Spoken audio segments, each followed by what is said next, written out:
गिरधारी जमाने से तेरा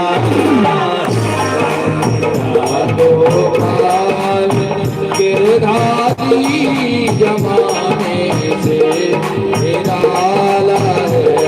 रसीला है रसीला है गोरा है काला है रंगीला है रसीला है न गोरा है न काला है कभी आँखों में आ जाए कभी लूटोस हो जाए कभी आँखों में आ जाए और कभी रूपों सिधा जाए कभी नजरों में आँखों में आ जाए कभी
बोली वृंदावन बिहारी लाल की जय नंद के लाला जय श्री राधे। हम हाथ उठा के कहते हैं कि आज से झूठ नहीं बोलेंगे। राधे राधे। हम ना हाथ उठा रहे राधा रानी की बड़ा दिव्य भाव। आइए बड़े भाव के साथ प्रेम के साथ हरि चर्चा में हम लोग सम्मिलित हों। ठाकुर जी की परम दिव्य भाव पूर्ण लीलाओं का अनुगमन करें। ठाकुर जी की परम मंगलमयी व्यथाओं का अनुमोदन करें, ग्रहण करें। क्योंकि ठाकुर श्री श्याम सुंदर सरकार की बाणमयी प्रतिमूर्ति श्रीमद् भागवत कथा का परम दिव्य भाव लेते हुए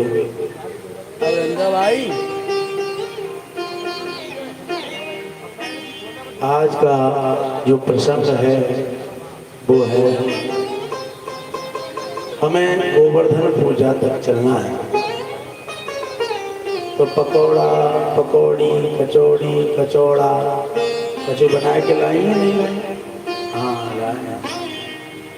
क्योंकि गोवर्धन महाराज की पूजा में प्रत्येक ब्रजवासी का भाव था। आप कहोगे क्या भाव था?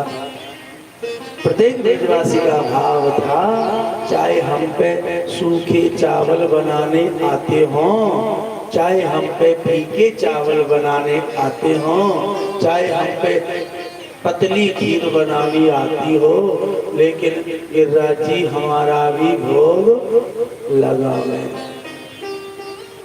हर ब्रजवासी के अंदर से एक ही भाव था कि चाहे हमारे घर में रूखा सूखा जैसे भी है, उसे गिरिराज जी स्वीकार करें।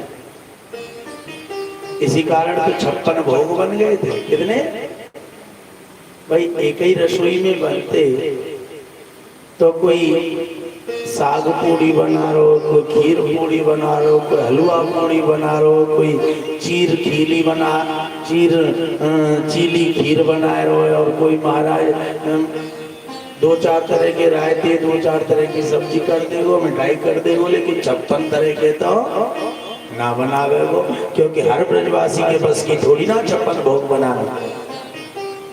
इसलिए ठाकुर जी ने हर ब्रजवासी के यहाँ से कुछ ना कुछ स्वीकार किया। यही भाव रहा कि वो 56 भोग के रूप में बदल गए। कल की कथा कहाँ चल रही थी ये तो आप ही बताएंगे। कहाँ चल रही थी कल की कथा?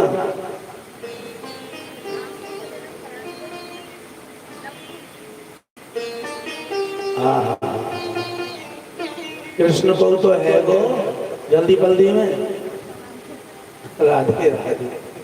लड़ुआ राम जी के यहाँ ना बटे, कृष्ण नंद बाबा के यहाँ बटे कल। हाँ, बोलिए नंद के लाला की जय। बड़ा सुंदर भाव रहा कल के प्रसंग का। सब ब्रजवासी ने खुशी मनाई, लड़ुआ लूट लूट के। हाँ, तो भगवान कृष्ण का जन्म कैसे हुआ, बड़ा सुंदर भाव रहा इसका कि भगवान कृष्ण कैसे प्राकट्य हुए, कहाँ प्राकट्य हुए, उनके अवतरण में क्या क्या परेशानियां आई। भगवान जेल में प्रकट हुए। कहाँ प्रकट हुए? जेल में। जेल में प्रकट जीजी ने एक तो बतरा ले, कई धक्का मार रही है। जेल में प्रकट होने के बाद भी इस दुनिया में कोई नहीं कह सकता कि कृष्ण दुखी हुए। क्या? कृष्ण दुखी हुए। आजकल तो नहीं, जेल में चले जाओ तो घर के अलग रोंगे, बाहर के अलग रोंगे, खुद अलग रोगे, वो कैसे निकाल लो। लेकिन केशव ने जेल में जन्म लिया, लेकिन उनसे ज्यादा प्रसन्न कोई नहीं रहेगा। आपने हर जगह जहां भी ठाकुर जी की तस्वीर देखेंगे वो हंसते हुए ही देखेंगे। क्यों? क्योंकि भगवान कहते हैं कि हर स्थिति में हमें प्रसन्न रहना चाहिए। अगर स्थिति कोई बिगड़ जावे और हम दुखी रहें तो वो दुख 2 गुना 4 गुना 10 गुना बढ़ जाता है। बिहारी जी की कृपा समझ के प्रत्येक दुख को सहना चाहिए और उसमें प्रसन्न रहना चाहिए। भगवान कृष्ण का अवतरण कैसे हुआ? एक राजा है मथुरा के, जिनका नाम है उग्रसेन जी महाराज। क्या नाम है? जोर से बोलो। उग्रसेन। एक दिन जंगल में भ्रमण करने गए अपनी पत्नी के साथ। जंगल में एक द्रुमिल नाम का राक्षस मिला। क्या नाम है? द्रुमिल। द्रुमिल नाम के राक्षस की परछाई इनकी पत्नी पर पड़ी। उसके प्रभाव से इनके गर्भ में एक दुष्ट पुत्र की प्राप्ति हुई। जैसे बालक पैदा हुआ, बालक पैदा होते ही हमारी एक आदत होती है, पंडित घर में आ जाए, महाराज प्रियंका की पत्नी देखते हो, नितिन क्यों देख रहे हो, क्या क्यों देख रहे हो? हाँ, पत्री दिखाना चाहते हैं, भाग्य दिखाना चाहते हैं। लेकिन एक बात हम विशेष बताएं, कर्म जो हमारा होता है वो भाग्य को भी पलट के रख देता है। क्या? अगर मैं कर्मशील हूं और मेरे भाग्य में नहीं लिखा तो मैं इतना कर्म करने के बाद भाग्य को भी बदलने की सामर्थ्य रखता हूं। होता है। कर्म करने वाले व्यक्ति कभी पत्री पे ध्यान ना रखे, ये सत्य बात है। कई लोगों में अपने पूरे भारतवर्ष की बात करता हूँ, भारतवर्ष में ही आधे से ज्यादा लोग ऐसे होंगे जिनकी जन्म पत्री नहीं। ये जन्म पत्री तो आज की व्यवस्था है। पुराने समय में तो डोकरी डोकर हमने पतो ही ना रही कब पैदा भया हुआ है। आजकल के बालक हैप्पी बर्थडे पूछे ना तो बता देते 26 जनवरी 19 अगस्त। लेकिन पहली डोकरी ने पूछे, अम्मा चाचा कब भयो? किंगी चैत लगे हो मेरे ख्याल थे, चैत में पूजोई का नाना द्योजी, यानी उन्हें कन्फर्म ही नहीं है द्योज को भयो है छोरा के पुण्यों को भयो है। और बाबू के अलावा ये हैप्पी बर्थडे की बात करो तो जनवरी फरवरी की तो पूछो ही मतलब ने पता ही ना रही कि तो जनवरी फरवरी में करेगी। तो क्या उन जिन लोगों का जन्म पत्री भाव प्रदर्शित नहीं हुआ, क्या उनके भाग्य खराब थे? नहीं, वो हमसे भी ज्यादा सफल रहे। क्यों? क्योंकि उन्हें कोई टेंशन नहीं रही। आदि तो पत्री में टेंशन होती है और आदि पंडित जी बनाए देते हैं। तुम्हारी पत्री में तो शनि है। बोल जी कैसे खत्म होगा? बोल कम से कम 51,000 रुपया लगेंगे। हाँ, पंडित जी पाठ करेंगे। तो आधे तो टेंशन जो ही कि शनि आयो कैसे, आधी टेंशन जी अभी दूर कैसे हो। लेकिन जन्म पत्री में ये नहीं कहता कि जन्म पत्री झूठी है, जन्म पत्री सत्य होती है। पर कब होती है इसका ध्यान रखें। जब बच्चा का मुख गर्भ से बाहर आवे। क्या? ये नहीं कि बच्चा पूरा बाहर आ गया, दाई ने पोंछा पांची करी, जब बताई 7:10। बच्चे का मुख यानी बच्चे की आंख से ही तो देखता है संसार। बच्चे की आंख और भाग्य का लिखा होता है मस्तक पे। यानी बच्चे का मुख बाहर आ जाए तभी वही घड़ी जन्म की घड़ी मानी जाती है। लेकिन हम जन्म पत्री में वो क्या सही समय बताते हैं? डॉक्टर के तो 10 मिनट बाद बतावे कि छोरा है वो कि छोरी है। और अगर ऑपरेशन आदि से हुआ है तो बाकी तो कोई निश्चित ही ना है। ऑपरेशन ने सीमा साई के चक्कर में तो सही समय ही भूल जाए। तो भाग्य बताना है तुम्हारे बच्चे का, वो पड़ोसी के बच्चे का भाग्य लिख गया उसमें, तो क्या जन्मपत्री सही बोलेगी? राइट समय होना चाहिए 10:03 और डॉक्टर ने बताया 10:12 पे बच्चा पैदा हुआ। तो ये तुम्हारे बच्चे का भाग्य हुआ या कोई 10:13 पे पैदा हुआ उसका भाग्य हुआ? इसलिए जन्म पत्री सही है। ज्योतिष कभी झूठ नहीं बोलते, लेकिन ज्योतिष उसी बच्चे के लिए सक्षम है, उसी बच्चे के लिए सत्य है जिसका सही विवरण दिया जाए। राजा उग्रसेन के यहाँ हुआ, नारद बाबा का आगमन हुआ। नारायण नारायण। आओ महाराज, स्वागत है। बेटा हुआ है, जरा इसका भाग्य देख के बताओ। पंडित जी ने इसका भाग्य पढ़ा, इसके हाथ को देखा, इसके शरीर की बनावट को देखा। अगर अच्छे ज्योतिषी हो तो वो चेहरा पढ़ के बता देते हैं कैसा है, जिनको एस्ट्रोलॉजर बोलते हैं। 100% जो पढ़कर ही, जो गणित पढ़कर, ज्योतिष का गणित अलग होता है, ज्योतिष का गणित पढ़कर अगर वो एस्ट्रोलॉजर बना है तो वो तुम्हारा चेहरा फेस रीडिंग कर लेता है। फेस रीडिंग के बाद बता देता है कि तुम कैसे हो, क्या चाहते हो और क्या बनोगे, क्या नहीं बनोगे, बनोगे कि नहीं बनोगे।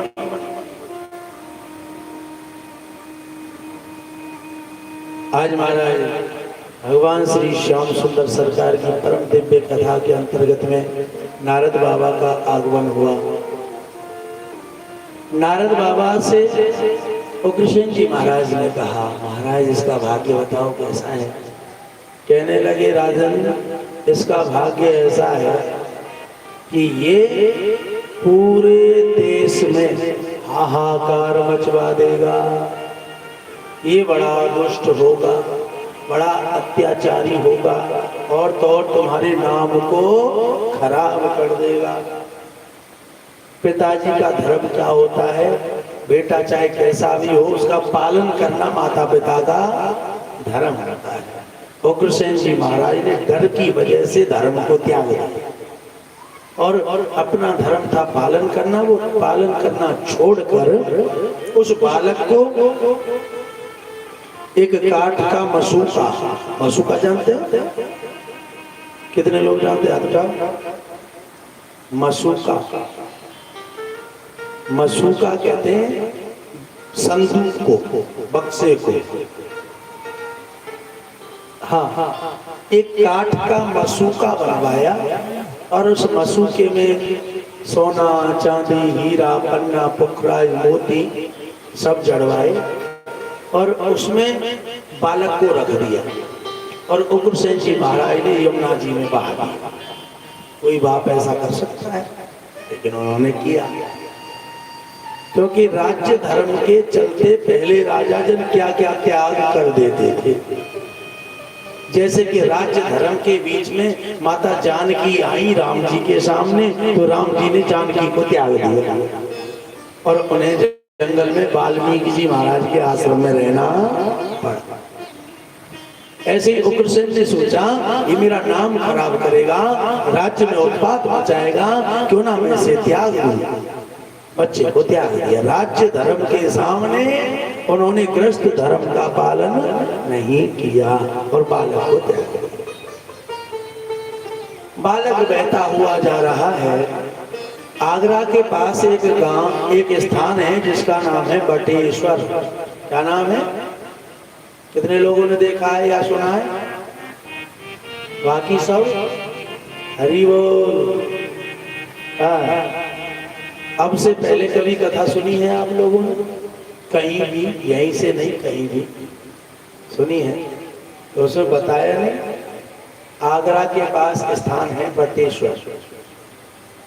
बटेश्वर के राजा हैं श्री सूरसेन जी महाराज। सूरसेन जी महाराज यमुना में स्नान कर रहे थे कि स्नान करते करते महाराज इनका सिर उस मसूके से टकराया। जैसे मसूके से टकराया, इन्होंने देखा अरे इतना सुंदर बक्सा, इतना सुंदर संदूक, इतना सुंदर मसूका बाहर निकाला। जैसे बाहर निकाला, खोला तो उसमें एक सुंदर बालक दिखाई दिया। राजा को दया आ गई। राजा ने कहा क्यों ना इस बालक का पालन मैं करूं, और बालक को अपने नगर में ले गए। उसका नाम रख दिया कंस। क्या रख दिया? कंस। और महाराज कंस जी महाराज अब धीरे धीरे बड़े होने लगे। इधर एक दिन नारद बाबा का आगमन हुआ। नारद बाबा ने जोर से जयकारा लगाया, बोलिए कंस महाराज की। जोर से बोलो कंस महाराज की। भाई के खानदान में थे होगा, राधे राधे, बड़ी जोर जोर से जय बोल रहे हो। तो राजा कंस बड़े होने लगे। इधर नारद बाबा ने कहा महाराज कंस की जय हो। नारद बाबा की तरफ कंस देखने लगा, बलवान तो था ही। कहने लगे अरे बाबा जी पागल हो गए हो क्या? मतलब साफ ही बात है, तुम मुझे राजा क्यों बोल रहे हो? अरे मैं राजा नहीं हूँ, यहाँ के राजा हैं श्री सूरसेन जी महाराज। अगर सूरसेन के बाद कोई राजा होगा तो वो वसुदेव राजा बनेंगे। कौन बनेंगे? वसुदेव। और तुम हमें राजा बोल रहे हो। कहने लगे महाराज हम तुम्हें राजा बोल रहे हैं, ये नहीं बोल रहे कि बटेश्वर के महाराज की जय हो। हम बोल रहे हैं कंस महाराज की जय हो। इसका मतलब क्या हुआ? मतलब ये है आप महाराज तो हो लेकिन बटेश्वर के नहीं हो, तो आप मथुरा के राजा हो। कहने लगे पागल हो गए हो। नहीं नहीं, हम सत्य बोलते हैं। जो मथुरा के राजा उग्रसेन हैं वही आपके पिताजी हैं। अब तो महाराज खल तो है, दुष्ट तो है, राक्षस तो है, क्रोध जग गया, तलवार नंगी खींच ली, चल पड़ा महाराज बटेश्वर के लिए। बटेश्वर के लिए भागता हुआ बटेश्वर से आज्ञा मांगी सूरसेन जी से, हम अपने राज्य में जा रहे हैं। मथुरा आए। मथुरा राजगद्दी पर श्री उग्रसेन जी महाराज विराजमान थे, सभा लगी थी। तुरंत आके प्रणाम किया, पिताजी प्रणाम करता हूँ। उग्रसेन जी महाराज कहने लगी नयो बेटा कहाँ पे पैदा है वो? क्यों? क्योंकि जिसे जन्म लेते ही त्याग दिया हो तो उसकी सकल याद थोड़ी ना रहेगी। इसलिए क्या कौन बेटा? तुम मुझे पिताजी कह के संबोधन क्यों कर रहे हो? कहने लगे याद करो आज से 20 साल पहली बार, क्या आज से 20 साल पहली बात याद करो, आपने एक बालक को यमुना जी में बहा दिया था। मैं वही आपका बालक, वही आपका भूत, आपका भविष्य बन के खड़ा हूँ। और पिताजी एक बात समझ लो कि आप बूढ़े हो गए हो, आप राज्य करने लायक नहीं रहे, आप गति से नीचे उतर जाओ। अब महाराज कंस विराजमान होंगे। अरे दुष्ट, अपने पिता को इस भाषा में बात करता, बोलो आपने पिता जैसा काम ही नहीं किया जिससे कि मैं आपका सम्मान करूं। पिता का काम होता है बेटा चाहे जैसा भी हो उसका पालन तो करना ही चाहिए, लेकिन आपने मेरा पालन करने की बजाय मुझे नदी में बहा दिया। इसलिए जब आपने धर्म का, पुत्र धर्म का पालन नहीं किया तो मैं पितृ धर्म का पालन काहे करूं? नीचे उतरो। कहने लगे नहीं। अरे सैनिकों क्या देखते हो, ये मूर्ख मेरे साथ अभद्रता कर रहा है, इसे पकड़ो और कारागार में डाल दो। राजा कंस ने आंख दिखा दी और कह दिया जिसे मरना हो वो ही आगे आना। एक भी सैनिक आगे नहीं आया और कह दिया जिसे बचना हो वही मेरे आदेश का पालन भी करना। अब तो डर के मारे सोचने लगे क्या आदेश मिलने वाला है। बोल मेरे पिताजी सठिया गए हैं, इनको पकड़ो और जेल में डाल दो। सठिया का मतलब, सठिया गए, सठिया का मतलब बुढ़िया गए, पगलाए गए, मूर्ख हो गए। सठ का मतलब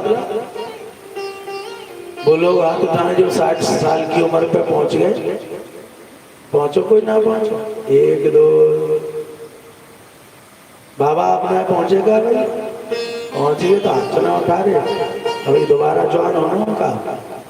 तो जो 60 साल पे पहुंच गए समझ लेना चाहिए वो सठिया गए। क्यों सठिया, कैसे कहेंगे सठिया गए कि नहीं सठिया गए? जो 60 साल के होने के बाद भी भजन ना करे, क्या 60 साल के बाद भी भजन ना करे तो उसे मूर्ख ही कहते हैं। जब तक 60 साल के ना हो तब तक इतना भजन करो, कभी हो गया कभी नहीं हुआ, कभी हो गया कभी नहीं हुआ।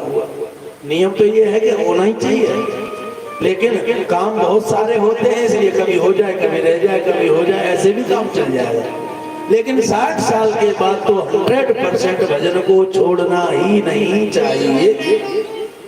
और हम फिर भी उसी धुनाधुनी में लगे रहते हैं, है जाए कि ना है जाए कि ना है जाए के है। तो हम सट हो गए कि नहीं हो गए, मूर्ख हो गए कि नहीं हो गए?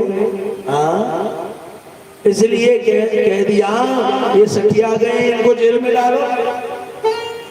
सैनिकों ने सोचा ये जवान राजा है और वो बूढ़ा राजा है, जवान की बात मानो नहीं तो सब गड़बड़ हो जाएगी। इसलिए राजा कंस के कहने पर उग्रसेन जी महाराज को पकड़ा, कारागार में डाल दिया। कहीं भी यज्ञ होता है तो अपने सैनिक भेज के उस यज्ञ को रुकवा देता है। कहीं कोई दान पुण्य कर रहा होता है तो उसको दान पुण्य को रुकवा देता है। ब्राह्मण पंडित बाबा जी कहीं मिल जाए मार पिटाई शुरू करवा देता है, अत्याचार शुरू हो गया। राजा कंस कहने लगे कोई यज्ञ नहीं, कोई तपस्या नहीं, कोई भजन नहीं। अगर आज के बाद भजन पूजा पाठ तपस्या या हवन होगा तो वो हमारे नाम का होगा। ओम कंसाय नमः स्वाहा, ओम कंसाय नमः स्वाहा, ओम कंसाय नमः स्वाहा। और जो राक्षस प्रजाति के थे सब कंस का ही हवन करने लगे, कंस के नाम का। लेकिन महाराज राजा कंस ने सोचा मैंने इतना अत्याचार किया है कि सारे संसार में हाहाकार मची हुई है। आखिरकार मेरी जो लोग बुराई करते हैं, मेरी बुराई फैल चुकी है। इस बुराई को भलाई में कैसे बदलूं, उपाय सोचने। तभी एक दिन विचार आया, मेरी चचेरी बहन है क्या, जिसका नाम है देवकी, क्यों ना उसका ब्याह धूमधाम से करूं। लोग कहेंगे, ज्यादातर लोग अपनी खास बहन का अच्छे से विवाह नहीं करते और ये तो चचेरी बहन का इतना अच्छे से ब्याह कर रहा है तो मेरी लोग प्रशंसा करेंगे। आज इसकी समझ में आया और इसने अपनी चचेरी बहन का विवाह अपने मित्र स्वरूप सूरसेन जी महाराज के पुत्र वसुदेव के साथ पक्का किया। बारात आई, ब्याह होने लगा, तेरे परे शादी संपन्न हुई। आज महाराज वसुदेव जी देवकी को लेके जाने लगे, तभी मन में विचार आया। सब लोग कहने लगे देखो देखो राजा कंस देखने में ही कड़क है, देखने में ही दुष्ट है, लेकिन इसके अंदर कितना भाव भरा हुआ है, अपनी बहन का कितना धूमधाम से ब्याह किया है। तभी विचार आया इतनी बड़ाई हो रही है तो थोड़ी सी और लूट ले। और कैसे? जिस बहन का ब्याह किया है क्यों ना उस बहन को अपने हाथों से रथ चलाकर विदा करके आए। सारथी को हटा दिया और स्वयं रथ चलाने लगे।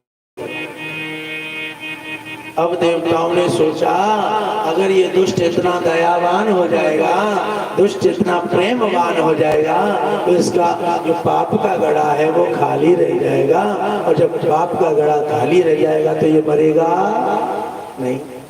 इसलिए कहा कोई ना कोई उपाय करना चाहिए। नगर के बाहर निकला था कि आकाशवाणी हुई, हे राजा कंस, जिस बहन को तू इतने प्रेम से, इतने लाड से, इतने चाव से विदा करने जा रहा है, इसका अष्टम गर्भ तेरा काल। अब तो इसके हृदय में बड़ी बेचैनी हो गई, चारों तरफ देखे कौन बोला, आकाशवाणी फिर हो गई, हे राजा कंस, जिस बहन को इतने लाड़ से, चाव से, प्रेम से तू विदा करने जा रहा है, इसका अष्टम गर्भ तेरा काल होगा। अब दुष्ट की दुष्टता जब गई, प्रेम गया, प्रेम कहाँ गायब हो गया पता ना चला, और इसकी क्रूरता प्राकट्य हो गई, और क्रूरता प्राकट्य होने के कारण नंगी तलवार खींच ली, देवकी के बाल पकड़े, घसीट लिया रथ से नीचे। हे देवकी, जिसे मैं हार समझे था, जिसे मैं हार समझे था, गला अपना सजाने को, वही नागिन बनी सामने, वही नागिन बनी मेरे समक्ष, मुझी को काट खाने को। अरे मैं तो तुझे हार समझता था, मेरी बहन, मेरा सम्मान है, मेरा गौरव है, मेरा गुरूर है, लेकिन तू तो नागिन बन गई, मुझी को मारने का उपाय बना के आई है। तेरे गर्भ से अष्टम गर्भ मेरा काल होगा, इसलिए रहेगी देवकी ना जग में तो जनेगी लाल फिर कैसे, और रहेगा बांस ना दुनिया में तो बजेगी बांसुरी कैसे। जब देवकी नहीं रहेगी तो लाल कैसे चलेगी, इसलिए मारना चाहता है। वसुदेव जी ने हाथ पकड़ लिया, अरे राजा कंस, तू अब देवकी को मार नहीं सकता, क्यों? क्योंकि अब ये तेरी बहन नहीं है, अब ये हमारी पत्नी है, और पति का धर्म है पत्नी का पालन करना, देख रेख करना, सुरक्षा करना, इसलिए तू इसे मार नहीं सकता। अच्छा तो ले पहले तो ये मार। राजा कंस ने इधर फन मोड़ लिया, सांप का क्या है, जिधर से हवा बिकती है उधर ही फन मोड़ लेता है। वसुदेव की तरफ तलवार उठा ली, वसुदेव ने कहा ये दुष्ट है, बलशाली भी है, मुझे भी मार डालेगा, देवकी को भी मार डालेगा, इसलिए दुष्टों के सामने हमें एक बात का ध्यान रखना चाहिए कि आमदनी कम खर्चा ज्यादा, ये लक्षण लुट जाने के, और ताकत कम और गुस्सा ज्यादा, ये लक्षण पिट जाने के। सोचने लगे वैसे राजा कंस से हम कमजोर तो हैं, इनसे अगर लड़ेंगे गुथेंगे तो हम हार ही जाएंगे, इसलिए क्यों ना बुद्धि से काम किया जावे।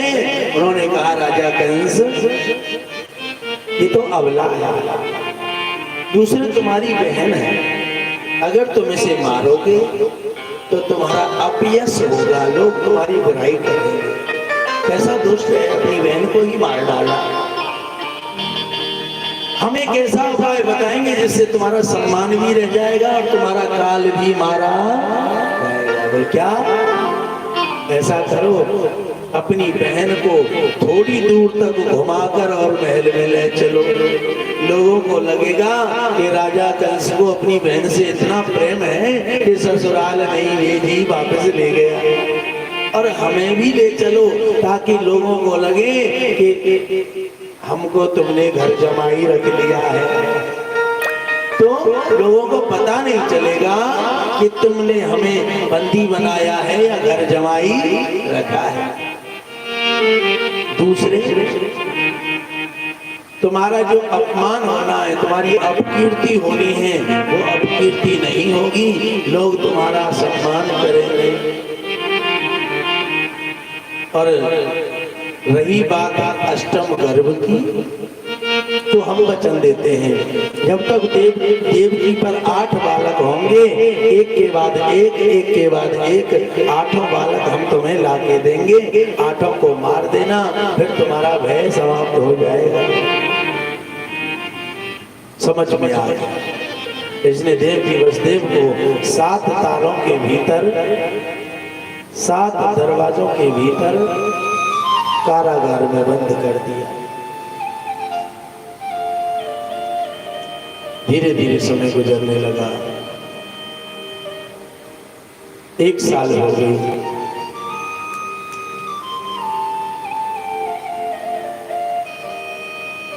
एक साल हो गया,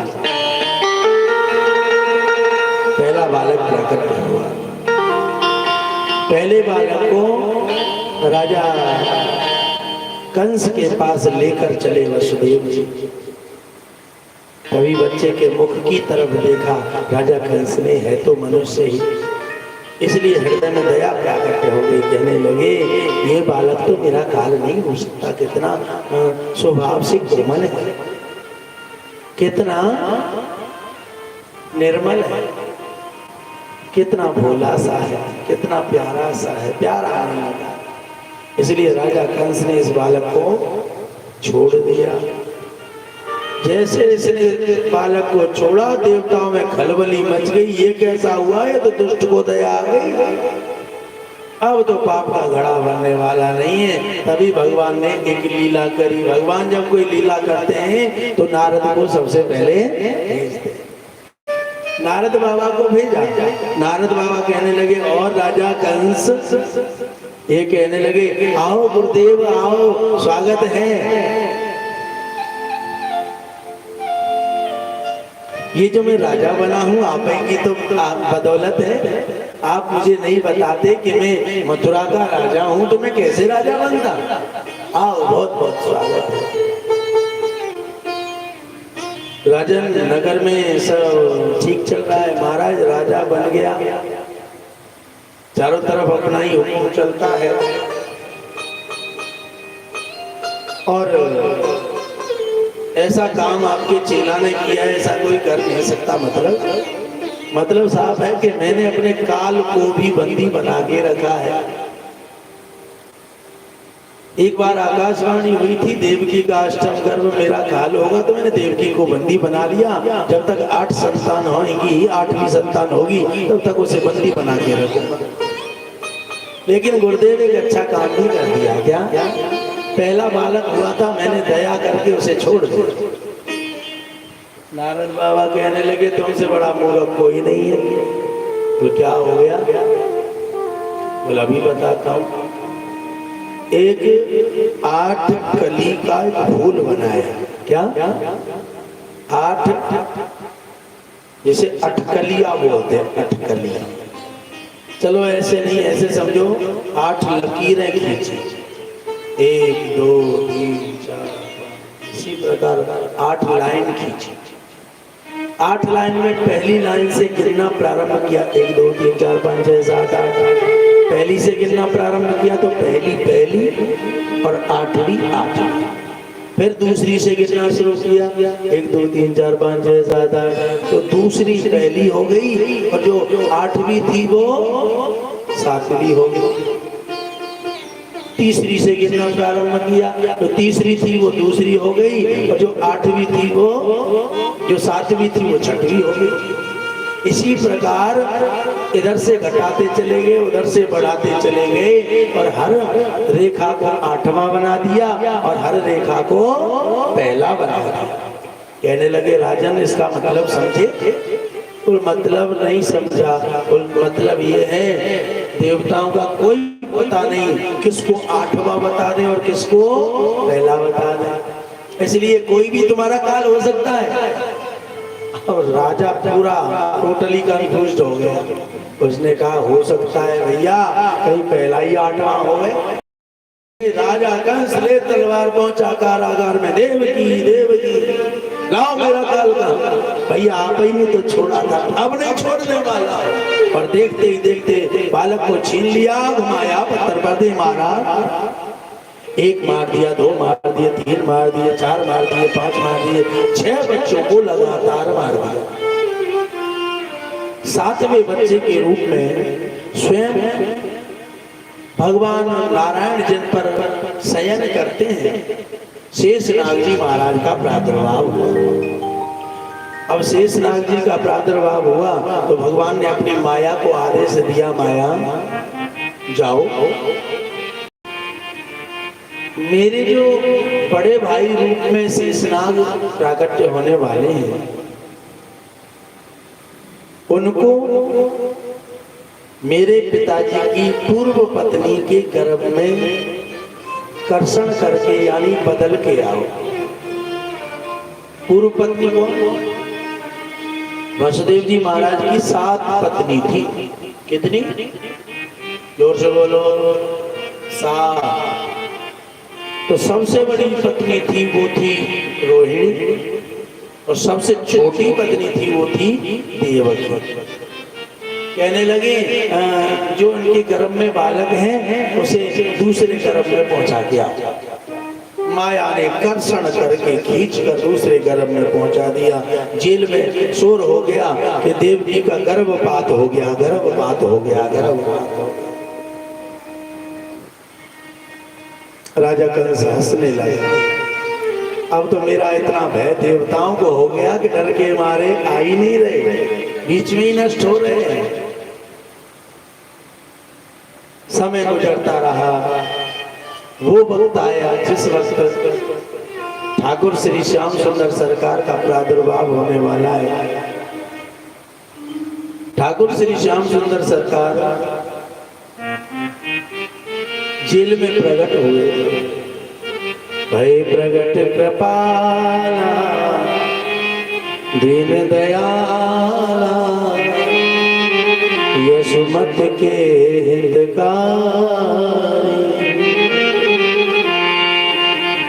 भय प्रगट कृपाला दीन दयाला यशुमत के हितकारी।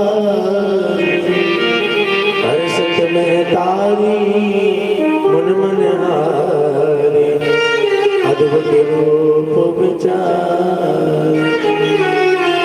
लोचन अभिरामा तन घन श्यामा निज आयुध भुज चार।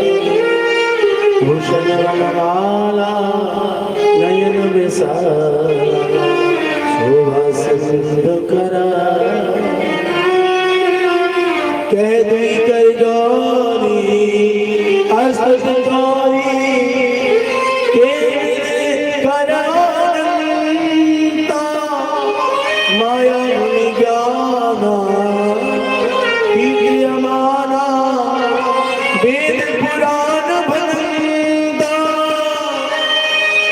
करुणा सुख सागर सब गुण्यान जे गावे सुत संता। अनुराग भयो प्रकट श्रीकंता।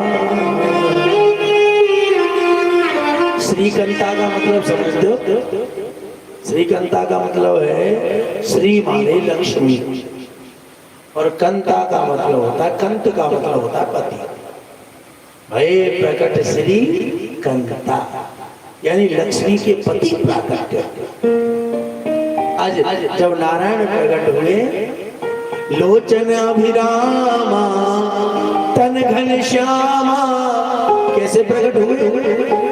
लोचन का मतलब होता है आंखें, अभिराम का मतलब वो है जिनकी आंखों को देखने के बाद हमारा मन हमारा ना रहे, यानी मन को चुराने वाले नेत्र उन्हें अभिरामा बोलते हैं। लोचन अभिरामा मोटी मोटी अखियां, तन घन श्यामा गोरे नहीं, उनका तन कैसा है? श्याम रंग का है।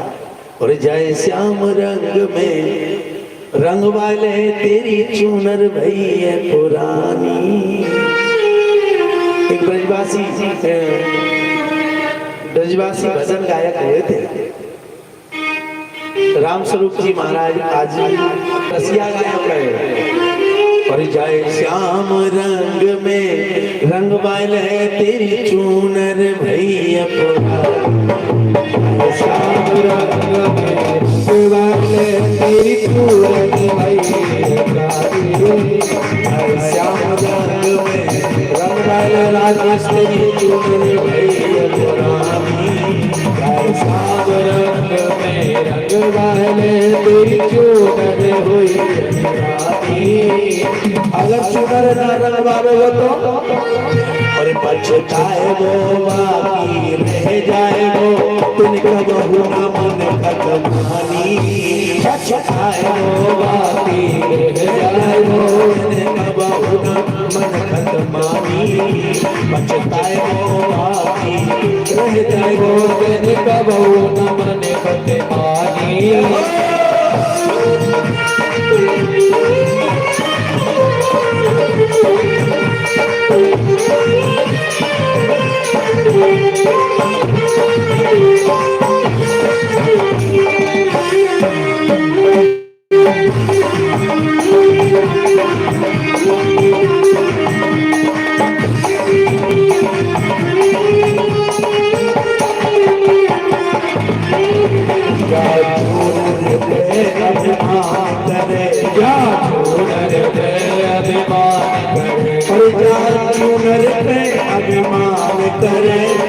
चूनर पे अभिमान करे पीछे को ना तू ध्यान धरे पीछे को ना तू ध्यान धरे पीछे को तू ध्यान धरे पीछे को तू ध्यान धरे अरे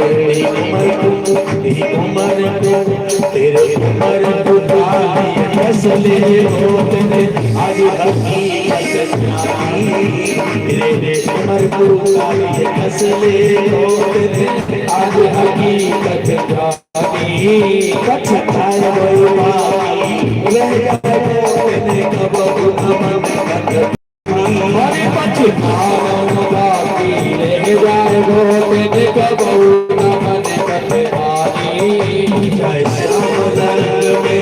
रंग बाबे तेरी चूनर भैया पुरानी श्याम बाबे रंग बाबे तेरी चूनर भैया पुरानी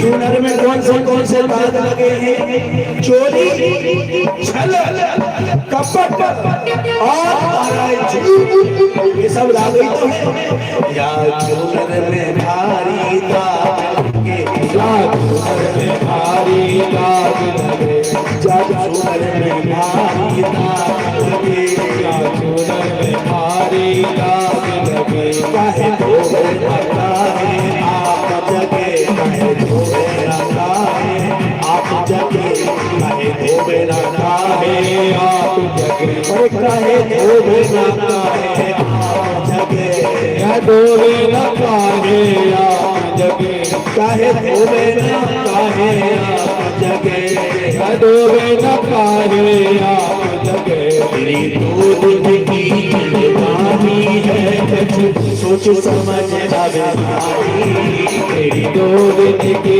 जवानी है कुछ सोच समझ आवे जिंदगानी है कुछ सोच समझ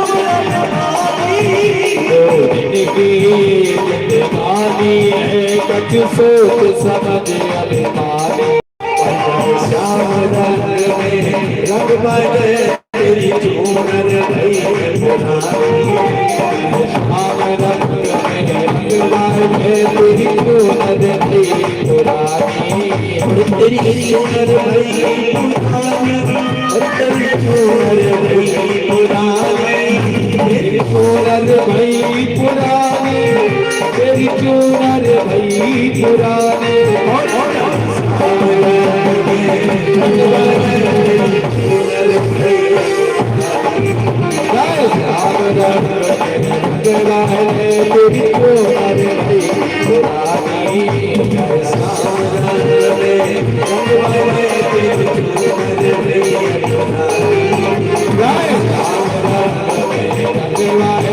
तेरी क्यों रे भाई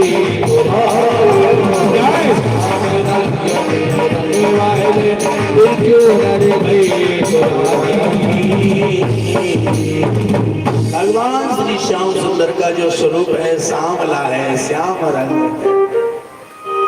और भगवान चार भुजा धारण किए हैं, एक में शंख है, एक में चक्र है, एक में गदा है और एक में पद्म है। पद्म का मतलब समझते हो? कितने लोग जानते हैं? हाथ उठाओ। गाय बताओ, गाय हमारी माता है और हमसे कुछ नहीं। राधे राधे।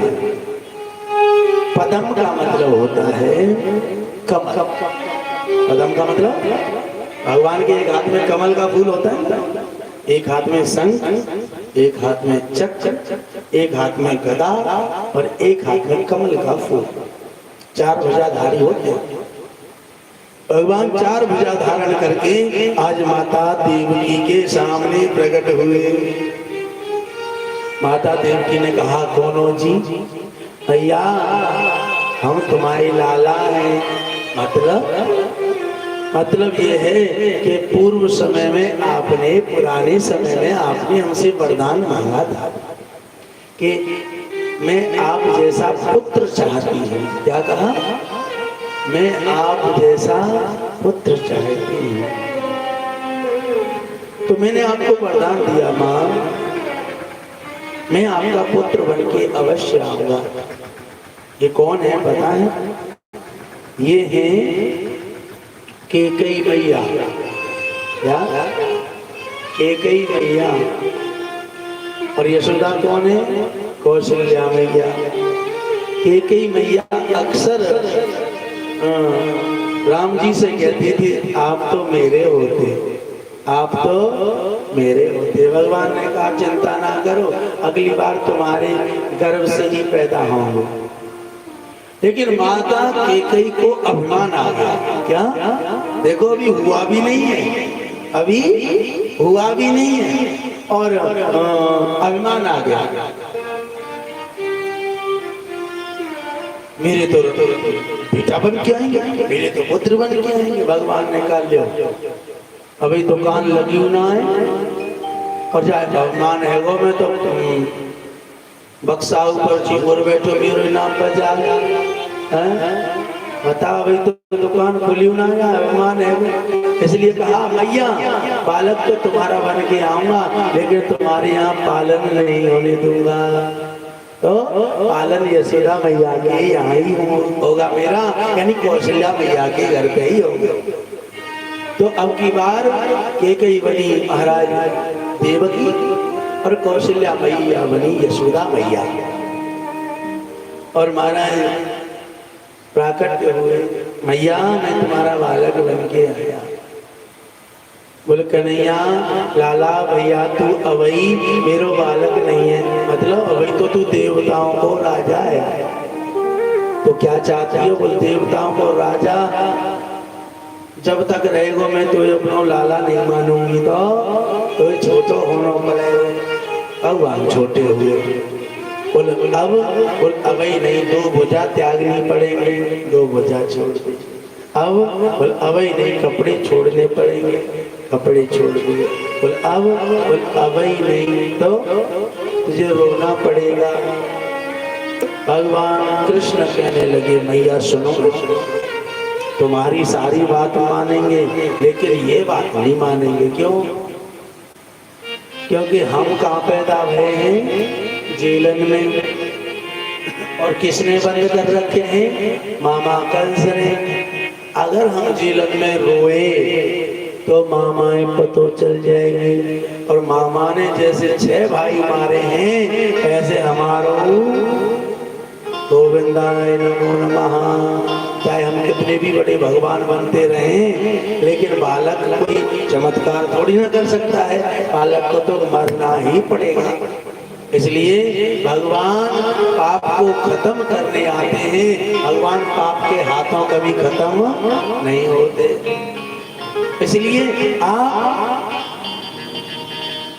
अगर हम छोटे हो गए हैं तो अब आपका एक दायित्व बन गया है कि आप हमारी रक्षा करें।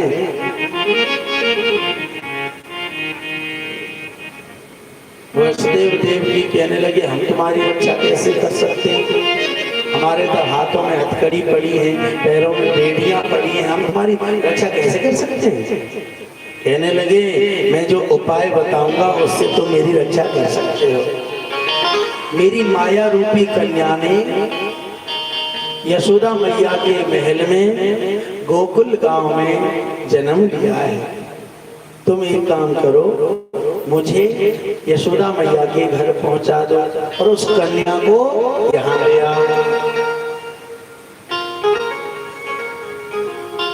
वसुदेव जी कहने लगे ले तो हमें, लेकिन हाथन की हथकड़ी तो खुले ही ना है, जाएंगे कैसे, देख नहीं रहो बाहर द्वारपाल खड़े हैं, ताले लगे हैं। भगवान कहने लगे एक बार तो मुझे लेने की कोशिश करो, हथकड़ी तो अपने आप। और ये सत्य बात है, जो भगवान को अपनाता है और माया को छोड़ता है उसके सारे बंधन अपने आप टूट जाते हैं। इसका प्रमाण कैसे मिले, इसका प्रमाण ऐसे मिलता है, एक भैया बाबा जी है और एक भैया कोठीवारो है, तो बहन कौन के यहाँ छोटी बनौती में जाएगी, कोठीवारे के यहाँ कि बाबा जी के यहाँ। हाँ भात नौते हुए कौन के यहाँ जाएगी, कोठीवारे के यहाँ, बाबा जी के यहाँ। सोचेगी बाबा जी तो खुद ही ठंडन पाल है, वो हमें का देगो, बाबा जी तुम माँ बारो का देगो भात हमारो है।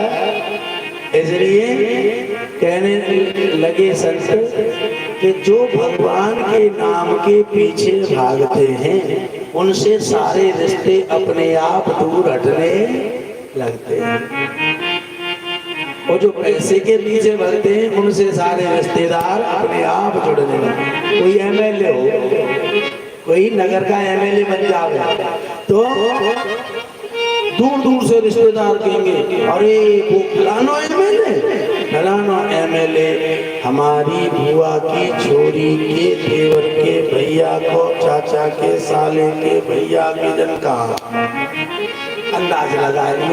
वो बताना तो ना आए पर कोई ना कोई दूर को रिश्ता बना रहे, पर निकाल ले वो रिश्ते, भाव जो भी रहे तो उससे रिश्ता निकाल लेते। क्यों? क्योंकि बन जाते हैं रिश्तेदार सभी, बन जाते हैं रिश्तेदार सभी जब पैसा पास होता है, टूट जाता है गरीबी में जो रिश्ता सबसे खास होगा। जो कहता है ना मैं तेरा खास हूँ, वो भी गरीबी में दूर भागने लगता है। जिस रास्ते में तुम्हारा घर पड़ेगा उस रास्ते से नहीं जाएगा, दूसरे रास्ते से जाएगा मांगना है। इसलिए आज भगवान ने कहा तुम एक बार मुझे अपने हाथ में लेने की कोशिश करो, तुम्हारी हथकड़ी अपने आप उठ जाएगी। भगवान को जैसे गोदी में लिया, हथकड़ी को ले, पैरों की बेड़ी टूट गई और महाराज गले की तो भी महाराज अपने आप खुल गई। भगवान को सूप में रखा और सूप में रख के आज गोकुल के लिए जैसे चले वैसे ही, और जेल के तारे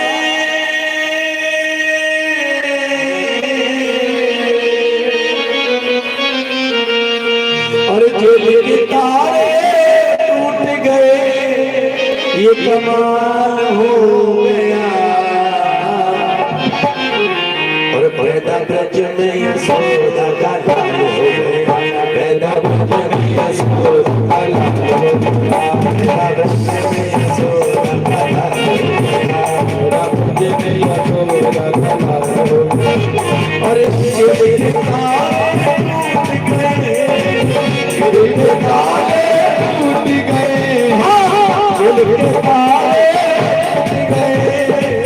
ये के ताले टूट गए, ये तमाम हो गया। पैदा ब्रज में, पैदा ब्रज में, पैदा ब्रज में यशोदा में यशोदा का लाल हो गया, ब्रज में यशोदा का लाल हो गया, ब्रज में यशोदा का लाल हो गया।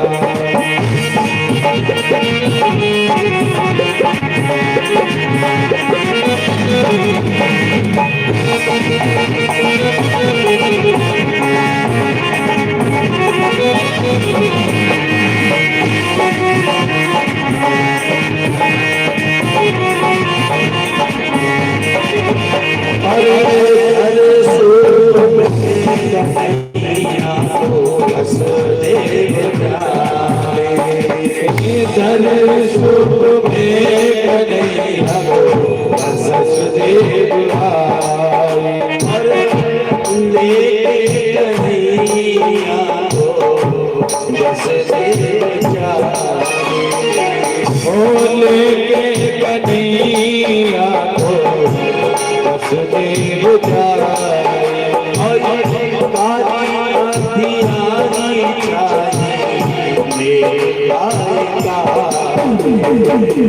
काली काली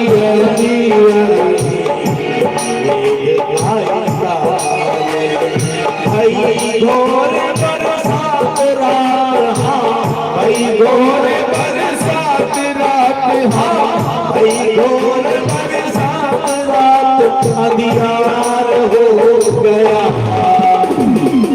पैदा ब्रज में, पैदा ब्रज में, पैदा ब्रज में यशोदा का लाल हो गया, ब्रज में यशोदा का लाल हो गया, ब्रज में यशोदा का लाल हो गया। अरे जेल के ताले टूट गए, तमाम हो गया। ब्रज में, पैदा ब्रज में, पैदा ब्रज में ब्रज में यशोदा का लाल हो गया।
और यमुना रानी अपना पेट है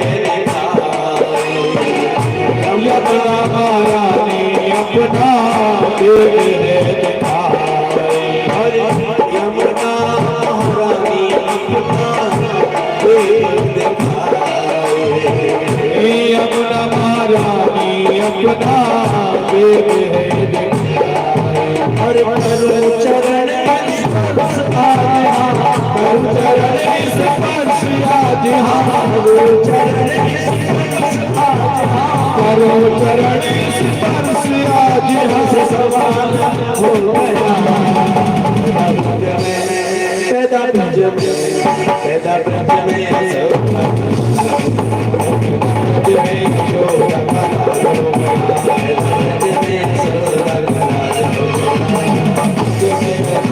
लाल हो गया, यशोदा का लाल हो गया, यशोदा का लाल हो गया, यशोदा का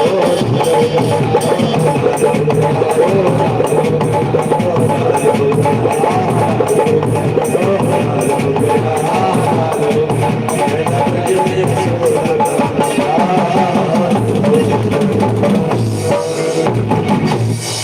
आज महाराज लेकर चले वसुदेव जी। रात के 12 बजे हैं, रात के 12 बजे हैं। भगवान की कृपा से जो पहरेदार दरवाजे पर थे सब सो गए, क्योंकि जो माया से ग्रसित जीव होते हैं जब उनके बीच में ब्रह्म आता है तो उन्हें नींद अपने आप आ जाती है। कैसे? तुम पार्टी में जाना, तुम्हें नींद नहीं आ सकती, हाँ, और तुम माला लेके बैठे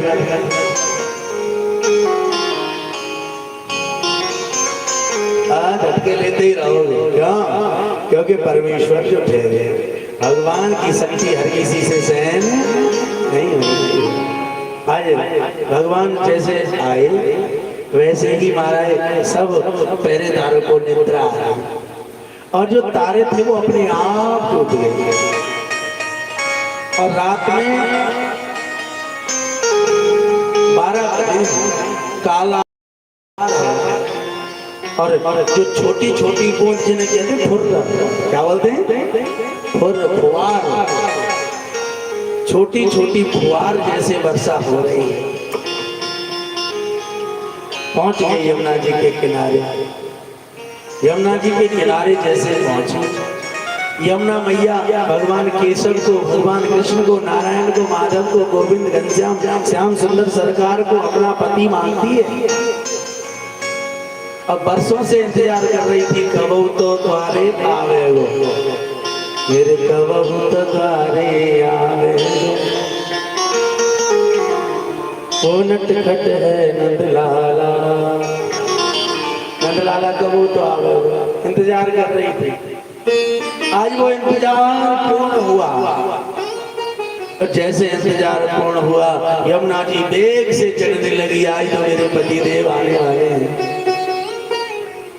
यमुना जी इतनी चढ़ रही है कि वसुदेव जी सोचने लगे, ले मैं तो सोच रहा था यमुना पार करके गोकुल में छोड़ के आ जाऊंगा, लेकिन यमुना तो इतनी चढ़ रही है, मैं कैसे जाऊंगा? सोचने लगे यमुना में डूबने से अच्छा तो यही है कि वापस चलो, कम से कम जब तक मेरा बेटा मेरे पास रहेगा देख तो पाऊंगा। लेकिन यमुना जी में मैं भी मारा जाऊंगा और बेटा भी मारा जाएगा, इसलिए वापस चलो।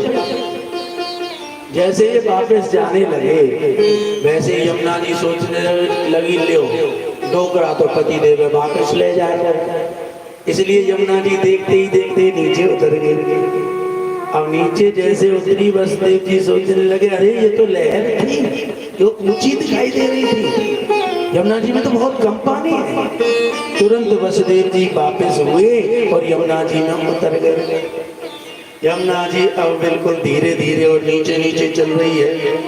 डोकरा वही तो तू रुक जा, जब बीच में आ जावे और जब देखेगी तो धीरे धीरे वसुदेव जी बीच धारा में पहुंच गए और यमुना जी चढ़ने लगे। धीरे धीरे धीरे धीरे धीरे धीरे अपने पति से मिलने की आस जो ठहरी और पहुंच गई बाबा की दाढ़ी तक। अब दाढ़ी तक पहुंची तो बूढ़े की शर्म थोड़ी सी तो लगेगी।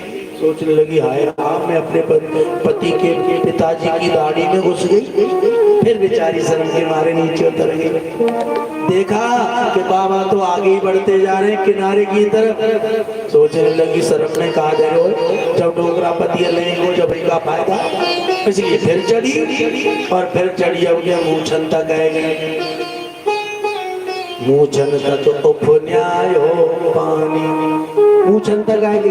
और जैसे मूछन तक आई, अब मूछन की शर्म तो वैसे लगेगी लगेगी। आजकल की बात अलग है, पहले बाबा लोग दादा लोग मूछ रखते थे, मूछ नहीं तो कुछ नहीं। हाँ, लेकिन आजकल मूछ है तो सब गड़बड़ है। हाँ यही बोलते हैं, अगर मूछ पति ने राख ली, ओ महाराज you are not smart. Smart नहीं लग रहा है, लेकिन पहले मूछ नहीं तो कुछ नहीं है। तो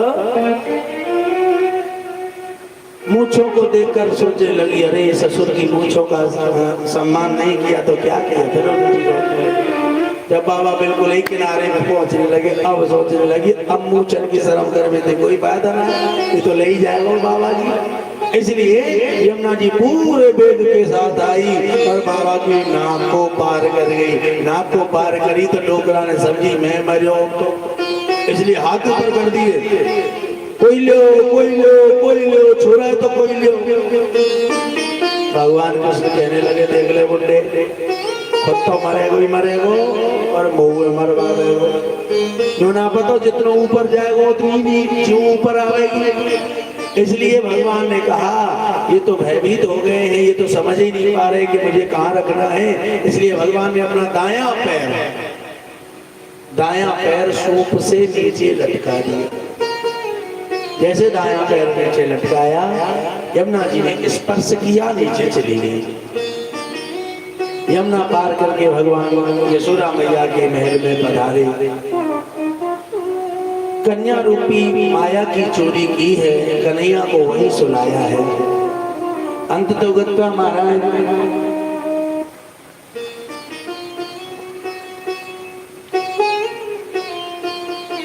कन्या को लेकर वापस कारागार में आए।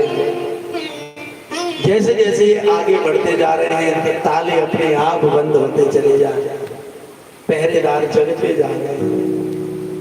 अंतिम जोड़ी को जैसे पार किया, कन्या ने रोना प्रारंभ किया। जैसे रोना प्रारंभ किया, पहरेदारों को पता चला, जोर जोर से कन्या रो रही थी। उन्होंने एक बार भी नहीं सोचा कि बेटा है कि बेटी है, भागे महाराज और पहुंच गए राजा कंस के पास। महाराज महाराज महाराज की जय हो, क्या हुआ? जिसका तुम्हें इंतजार था वो घड़ी आ गई है, तुम्हारा काल पैदा हो गया है। राजा कंस ने कोई मुकुट धारण नहीं किया, कोई पीतांबर धारण नहीं किया, कोई चरण पादुका धारण नहीं की, नंगी तलवार खींच के भागा कारागार की तरफ। कहाँ मेरा काल? देवकी के हाथों में एक कन्या लगी थी। अरे दुष्ट, तू मेरा काल है? देवकी कहने लगी भैया ये काल नहीं है, ये तो बेटी है, प्रार्थना करती है। नहीं नहीं बेटी है तो क्या हुआ, लाल से मार डालो। पैरों में लिपट गई देवकी, भैया ऐसे मत मारो, जय मारे मत मेरे भैया, कन्या सुकुमारी है, ये तो तेरा काल नहीं, ये तो तेरा काल नहीं, ये तो खुद ही बेचारी है। यह मारे मत मेरे भैया, कन्या सुकुमारी है। मेरे भैया सुकुमारी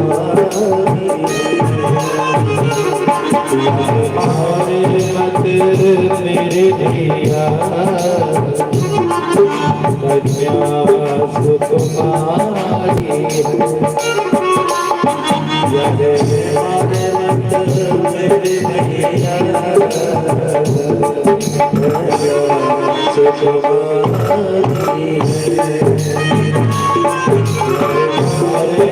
मेरे भैया,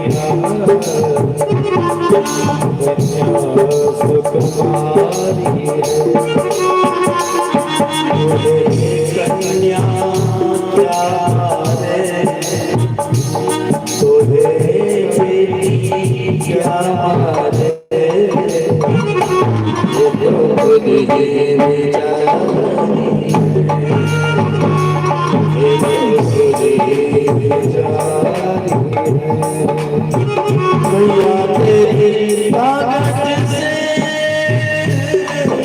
सारी दुनिया डरती है, भैया तेरी ताकत से सारी दुनिया डरती है, भैया तेरी ताकत से सारी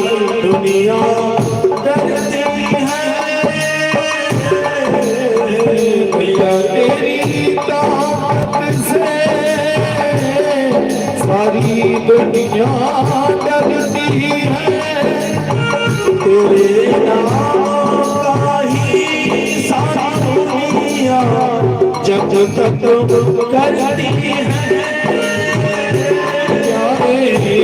जब तक करती है, जब तक करती है। तुझे कैसे मारेगी, तुझे कैसे मारेगी,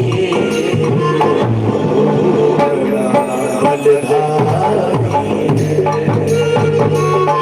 तुझे कैसे मारेगी,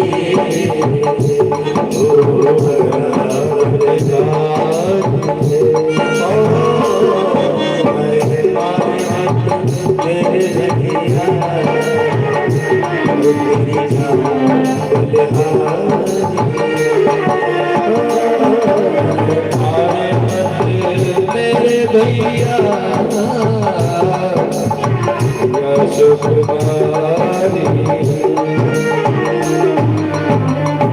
बार बार प्रार्थना करती है, लेकिन दुष्ट है, समझता नहीं। कन्या को छीन लिया, घुमाया, पछाड़ के मारना चाहता था, लेकिन कन्या दे के लात मुकुट में, इसके सिर पे एक लात मारी। कन्या दे के लात मुकुट में उड़ गई नभ में, आकाश में। कन्या दे के लात मुकुट में उड़ गई नभ में। हे राजा कंस, तुझे मारने वाला पैदा हो गया इस मथुरा की करवट में। हे राजा कंस, तुझे मारने वाला पैदा हो गया ये मथुरा की करवट में। अब महाराज, कन्या जब कंस पछाड़ गई,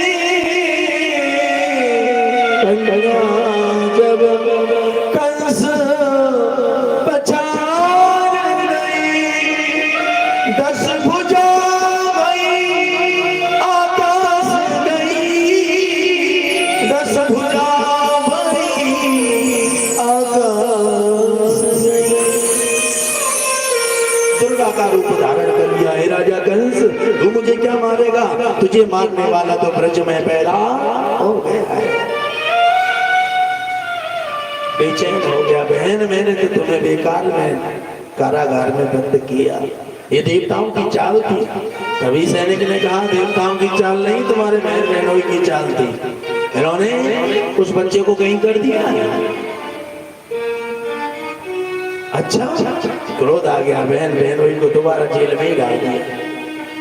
अब तुम्हारा समय गुजरने लगा। इधर राजा कंस को अपने काल को ढूंढने दो, इधर यशोदा मैया के घर देखें कहाँ है। हाँ? यशोदा मैया के घर में 85 साल की यशोदा मैया है गई, कोई बालक ना हो, लेकिन जा साल कछु लग रहा है कि कछु हो। अब जब माता ने कछु होनहार हो, अब की तो बात पतो ना है, पतो हुए वैसे देखी जाए। पहली माताएं 6-6 महीना पहले नंदन ने बुला ले, आ जाओ जी साड़ी पीली की ना है, कछु सेवा कर ले। तो 6-6 महीना पहले बिन पे काम करवाए, करें गोबर डाला, पानी डाला। अब के न्यारले वाला एक आमन की बात है, ब्रज के आमन की। और बहन भाई के प्रेम में आकर भाभी की खूब सेवा करेगी। हाँ, बढ़िया बढ़िया माल खवाए करें, बना बना के दरिया घोट घोट। हाँ, ऐसे ही यशोदा मैया ने, इनकी 2 ननद हैं, एक का नाम नंदा और एक का नाम सुनंदा। दोनों को 6 महीना पहले बुला लिया। बहन कछु है बेबारो जी जल्दी आ जाइए, आएगी। अब 85 साल में कछु बालक है बेबारो है। नंद बड़ी प्रसन्न है, लेकिन 8 बज गए, 9 बज गए, 10 बज गए, आज लग रहा था कुछ होगा। 11 बज गए, कछु भयो ही ना। नंदा सुनंदा कहने लगी 11 बज गए, 11:30 बज गए, काले इंतजार करें। क्या कहा? काले इंतजार करें, लगे आज ना हो तो लगे। हाँ हाँ, चलो बहन सो गए, जब हो बेगो तो रो बेगो। हाँ हाँ, हो बेगो तो रो बेगो, अपने आप का तो चल जाएगा। इसलिए चलो सो, दोनों बहन जाके सो जाएंगे। अब तो महाराज 1 बज गए, 2 बज गए, 3 बज गए, 4 बजे महाराज नंदा सुनंदा की आंखें खुली। और 4 बजे महाराज यशोदा मैया के महल में आई, देखा तो एक पतली सी चुनरिया ओढ़ और कन्हैया जी सोए हुए हैं। इधर नंदा सुनंदा दोनों ने देखी, अरे चुनरिया में तो शायद कोई सोयो, देखो पैर चला रहा है। तभी इन्हीं सी चुनरिया में देखो कि वो तो लाला है। लाला को देख के बड़ी प्रसन्न है, मन प्रसन्न है। और झिनी सी चुनरिया में और सोयो सबरिया, गजब कर गई प्यारी सूरतिया,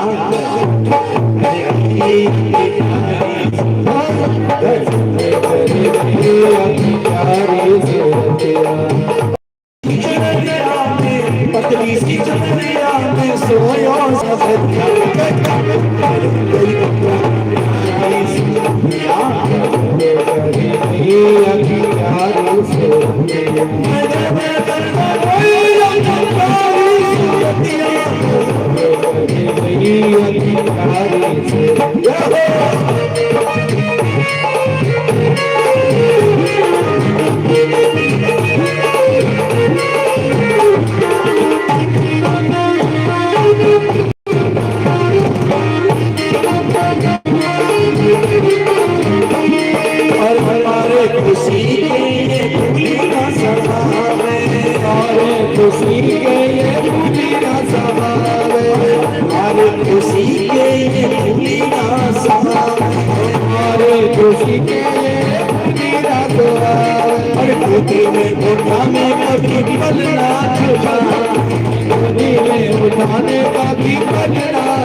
बढ़ायो नंदा सुनंदा ने कोट बढ़ायो नंदा सुनंदा ने कोट बढ़ायो यशोदा की कितनी यशोदा की कितनी ये मेरी